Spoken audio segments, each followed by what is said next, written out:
በእስክንድር ነጋና በአስረስ ማረዳምጤ መካከል የተፈጠረው ምንድን ነው?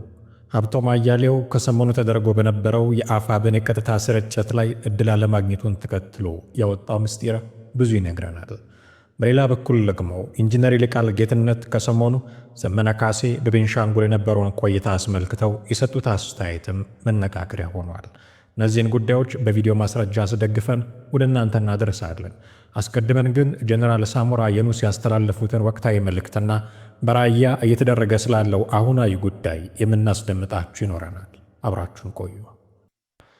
በአደናቃፊዎች ላይ እርምጃ ተወስዶ የትግራይ ክልል እፎይታ ያገኛሉ። ጀነራል ሳሞራ የኑስ የትግራይ ክልልን ሰላም በሚያውኩ አደናቃፊዎች ላይ ተገቢው የማስተካከያ እርምጃ ተወስዶ ክልሉ እፎይታ ሊያገኝ ይገባል ሲሉ የቀድሞው የኢፌዴሪ መከላከያ ሰራዊት ኤታማዦር ሹም የነበሩት ጀነራል ሳሞራ የኑስ ገለጹ። ሰላም ጊዜና ወቅት መሰረት አድርገን የምንመርጠው ሳይሆን በእያንዳንዱ ዕለታዊ እንቅስቃሴያችን ልንመርጠው የሚገባ ወሳኝ እሴት ነው ያሉት ጀነራል ሳሞራ፣ ሆኖም ትግራይ ላይ ያለውን ተጨባጭ ሁኔታ ካየን ግን በግለሰብም ሆነ በተቋም ደረጃ ለዚህ አንገብጋቢ ጉዳይ ልዩ ትኩረት ቢሰጠው አንመለከትም ሲሉ በኢትዮጵያ ፕሬስ ድርጅት ስር በሚታተመው ጋዜጣ ፕላስ ላይ በትግርኛ ቋንቋ በተስተናገደው መልእክታቸው ገልጸዋል። ዘላቂና አስተማማኝ ሰላም ሊመጣ የሚችለው ሰላም አስፈላጊ እንደሆነ ታምኖበት ነው። የምንላቸውም ችግሮች በእሱ መንገድ ብቻ ለመፍታት ቅድሚያ መስጠት እውነተኛ ተነሳሽነት ሲኖር ነው ያሉት የቀድሞው ኤታማዦር ሹም ጀነራል ሳሞራ፣ ሰላም ማለት ልማት ነው። ሰላም ማለት ትምህርት ነው።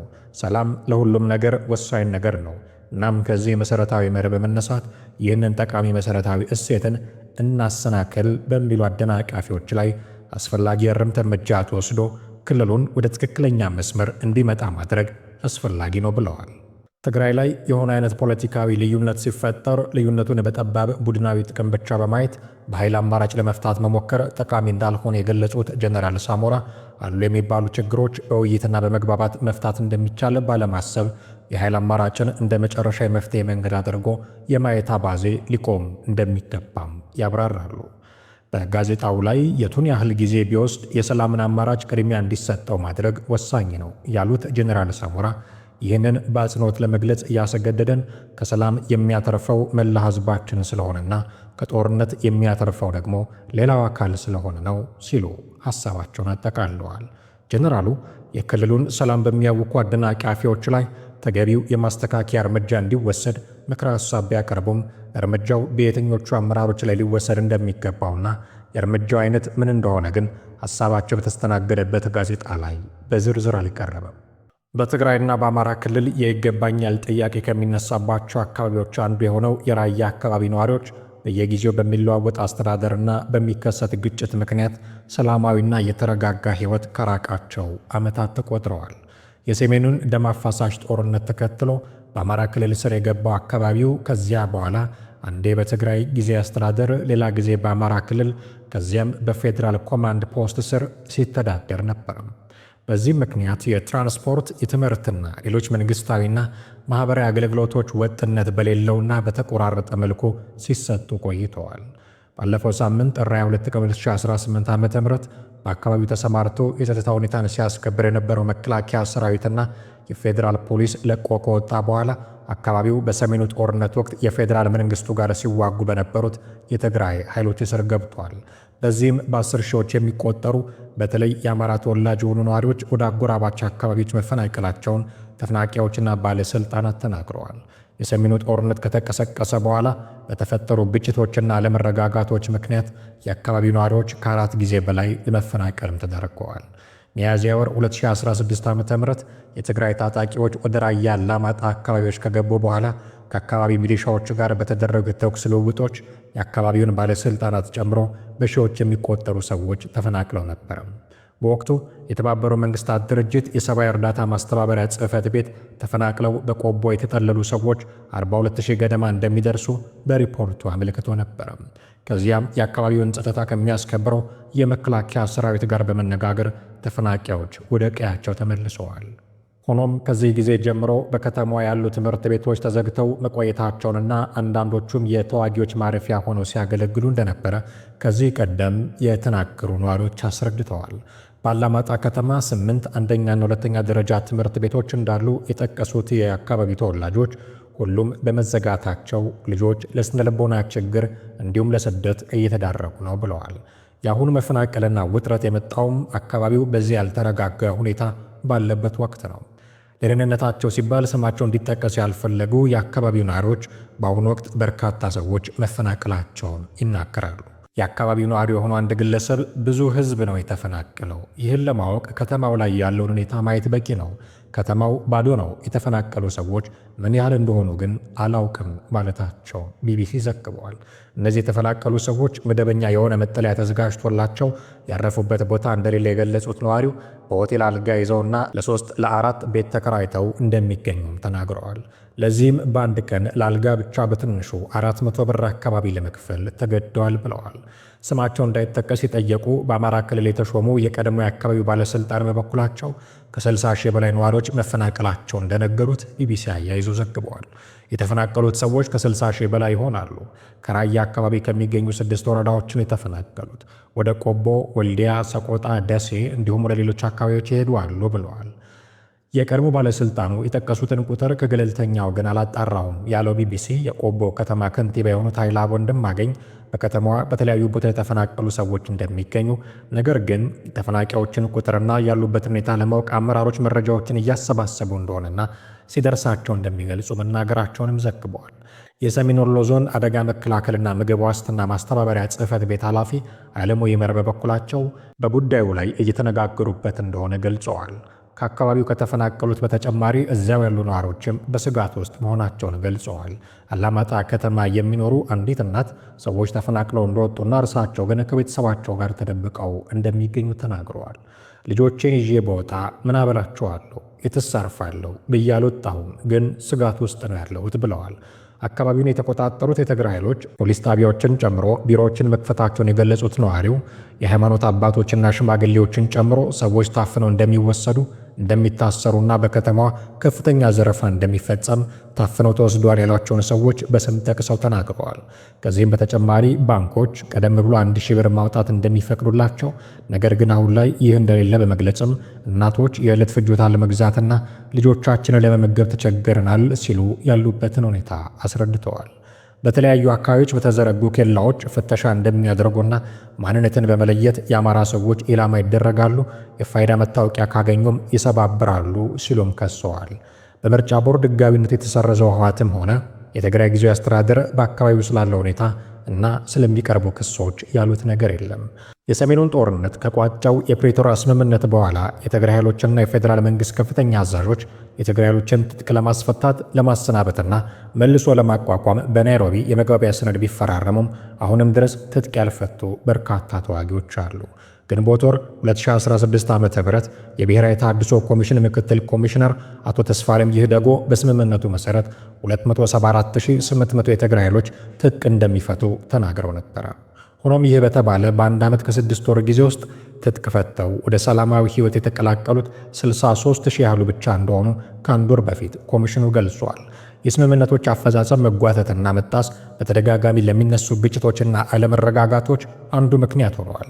ባለፈው ሳምንትም የትግራይ ኃይሎችና የሀገር መከላከያ ሰራዊት በጸለምት አካባቢ ግጭት ውስጥ ገብተው ነበረ። የትግራይና አማራ ክልሎች በሚወዛገቡበት ጸለምት በሚገኙበት ማይዳጉሻ፣ መንጫራና ሌሎች ስፍራዎች በከባድ መሳሪያ የታጀበ ውጊያ መታየቱን ሪፖርቶች ያመለክታሉ። አሁንም ሌላ ዙር ግጭት ሊከሰት ይችላል የሚል ስጋት በነዋሪዎች ዘንድም ነግሷል።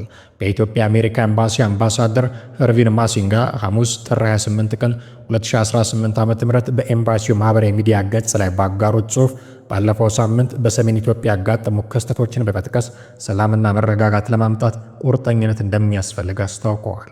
ማሲንጋ ዘላቂ ሰላም ከባድ ሥራ፣ ምክንያታዊነትና ስክነት የሚጠይቅ ቢሆንም የተሻለው መንገድ ይህ ነው ብለዋል።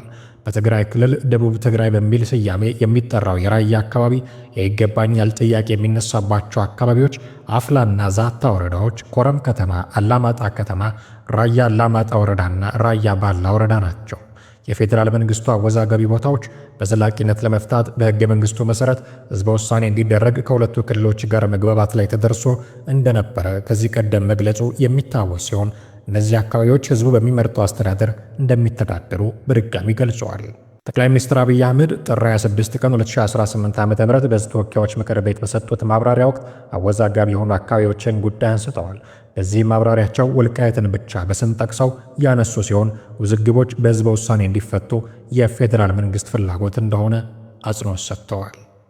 ከሰሞኑ እስክንድር ነጋና አስረስ ማረ ዳምጤ መካከል አንዳች ነገር ሳይፈጠር አይቀርም በሚል የሚሰሙ ነገሮች አሁን ላይ ፍንጮች እየታዩበት ምክንያቶች እየተመዘዙለት ያለ ጉዳይ ሆኗል።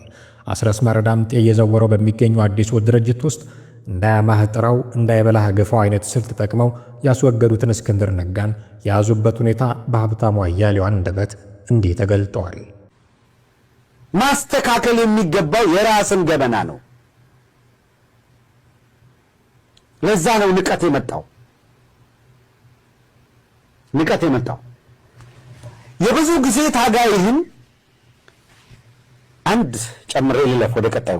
አርበኛ እስክንድር ነጋ ከልጅነቱ ጀምሮ ያን ሁሉ መሪር ዋጋ ከከፈለ በኋላ አርበኛ እስክንድር ነጋን እነ ጀዋር እንኳን ተገርመው በፖለቲካ ህይወቱ ባንስማማም ስርዓቱን ግን ሼክ አድርጎታል ሲሉት የነበረውን ላንተ ብሎ ለህዝብ ብሎ ራሱ ምንም ጎሎበት አይደለም ከዚህ አገዛዝ ጋር ተሞዳምዶ እንደፈለገ ተንደላቆ መኖር የሚችል ሰው አሜሪካን ጥሎ በረሃ ገብቶ ስለታገለ የሰደብ አፋን ስታላቅቅ ይሰማዋል አይደል? ይጠየፈዋል፣ ይንቀዋል።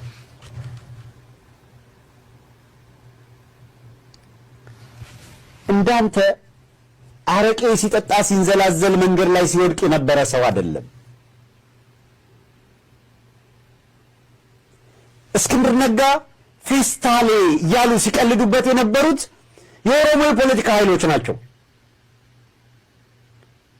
ሲታሰር ሲፈታ ሲታሰር ሲፈታ የኖረ ያቺኑ አንዲት የሚቀይራትን ልብስ በቁርጡ ፌስታል አንጠልጥሎ ከመውጣት የዘለለ ምንም የሌለው በነገራችን ላይ ኩርት ያለ ባለጸጋ በዘመኑ ባለጸጋ የሆኑ አቅም ያላቸው ሀብት ያላቸው ልጆች ቤተሰብ መካከል የተገኘ ነው። ሳንፎርድ የተማረ ነው። አብዛኞቻችሁ ቁምጣ እንኳን አልነበራችሁም።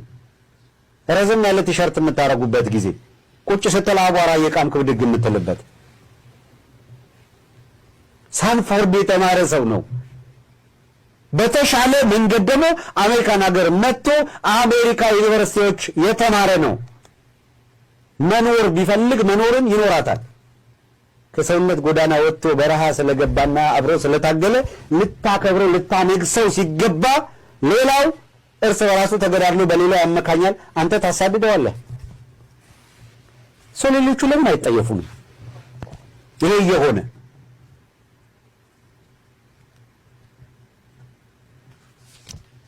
የከሌ ቡድን የሚባል የመጣው መቼ ነው? ለምንድን ነው? ማን ነው የጀመረው? ለምን እከሌ ከትግሉ ይውጣ እከሌ ትግሉ ውስጥ መሪውን ወደሚል መጓደን የገባው ለምንድን ነው?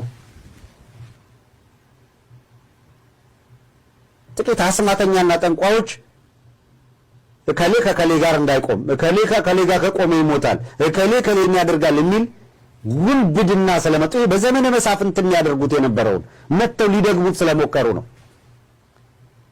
ተጋልጠው ወገባቸውን ተይዘዋል። አሁን በዚህ ረገድ በጣም አብዝቼ የማመሰግነው ሻለቃ ዝናቡ ልንገረው አማራ ፋኖ በጎጃም ወታደራዊ አዛዥ ግልጥ አድርጎ በአደባባይ ወጥቶ ብትን አድርጎ አረጋገጠ።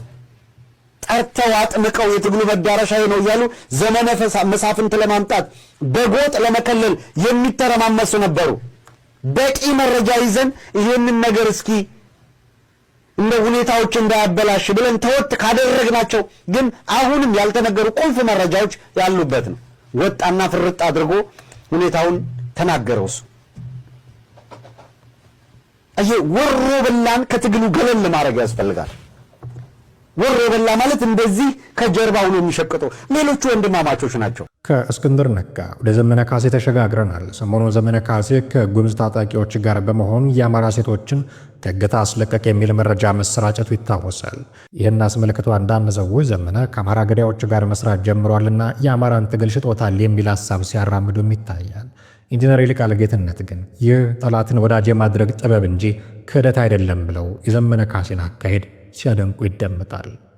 ዘመነ ቤንሻንጉል አካባቢ ካሉ ኃይሎች ጋር በጋራ ፎቶ ተነስቶ ይሁን እንደዚህ ቪዲዮ ያሉና አማራን ሲገሉ የነበሩ ከጉምዝ ታጣቂዎች ጋራ ዘመነ ፎቶ ተነሳና በቃ አለቀለት የአማራን እንትን ሸጠው አሉ። አሁን ይሄ ጸረ ፖለቲካ ነው። እንግዲህ ጠላቶቹን ወዳጅ ካደረገ ሰውዬ ጦርነት የሚደረገው መጀመሪያ ወደ ፖለቲካ ለመግባት አይደለም ማለት ነው። እነዛ የታጠቁ ሰዎች ሁሉ የአማራ መብት ከሚያስጠብቀው ከዘመነ ጋር ያስለቀቃቸው ህይወቶች እያሉ እና ያንን ጠላትን ወዳጅ ከማድረግ በላይ ፖለቲካ ሌላ ምን አለ? እንግዲህ ይሄ ፖለቲካ አሁን እና ጸረ ፖለቲካ ሆነ እንዴት ነው እንትናቸው ሁሉ ምንም ይገባ አይደለም ነው ማለት። ፖለቲካ የሚያቅድ ሰው ከሻዕቢያ ጋር ለምን ትሰራለህ? ከኦነግ ጋር ለምን ትሰራለህ? ከህወሓት ጋር ለምን ትሰራለህ? ከአማራ ከገደሉን ነፍጠኞችና የአማራ ተስፋፊ ሊግ ጋር ለምን ትሰራለህ ተብሎ ነው ፖለቲካ የሚታቀደው?